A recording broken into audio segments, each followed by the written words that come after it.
Alright guys, so let's do another crossword master puzzle before I head to bed. I decided that I didn't want to sit there for 2 hours looking at videos and then having my brain turn to mush. So let's do a crossword together. Alright, so here we've got, let's do the easy ones first. So whenever they already have something filled out for me, like CAM, obviously, and there's a picture of a camera, so it's a lot easier to figure that out. I like to knock those out first, just because they're easier if I have the letters. So we have an E, so we'll put the E there. Don't have an R, but we have an A, and that partially gets us part of the against, but I'm not sure what that could be. And there's a picture of a crab, and there's already, it's helping us with the CR, so let's do A. I'm assuming those are pictures of stairs. Exabyte. I'm assuming this is going to B-E-B. I don't have a B, but let's try the E because that might help us with something else. Yes. I just like to knock anything that I can out as quickly as possible so it can help me with the next clues. Blunt screw. Is that going to be like bolt? Let's just try O-L and see if that's going to help us with that because I'm not sure if that's going to be it.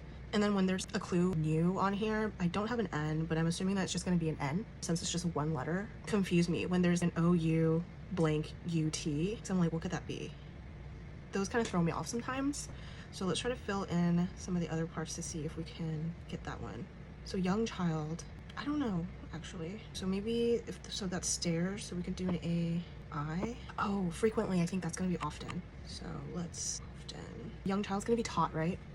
I don't have a T though. And these look like paints. And then let's put the R here for camera. Oh, we could do bolt now, so let's do that. Get that one out of the way. What could the lone source be? I don't know, but here's N for new. So that's an antelope. I was wondering what that was. I wasn't sure. Was that a deer or what is going on there? But I don't have everything for that. And stem, it's gotta be system, right? I have a Y. And then that should help me with the one across, but I'm not sure what that could be still. I have an E and an N left. I don't know, let's just do those. So they filled in an H right there. So is that gonna be rhyme? I have an R, but I could also do stare. I don't know, let's just do stare first. And then we can finish often. Paint, G and an E is left, but there's generation up there. So is that just gonna be G? And then where can I put the E? Ready made. That should be prefab. Oh my gosh, blender. I should have known that, right? Totally didn't cross my mind until it was almost filled in. So if that's prefab P, so is that gonna be output? Because the T will go there for antelope and we can finish antelope, so obvious. All right, we're done with that one. So we won again. See, I feel like the more often I do this, the better I'm getting at it. And so, and it's just like, you do one and then you just want to keep going. Honestly, it's kind of addicting.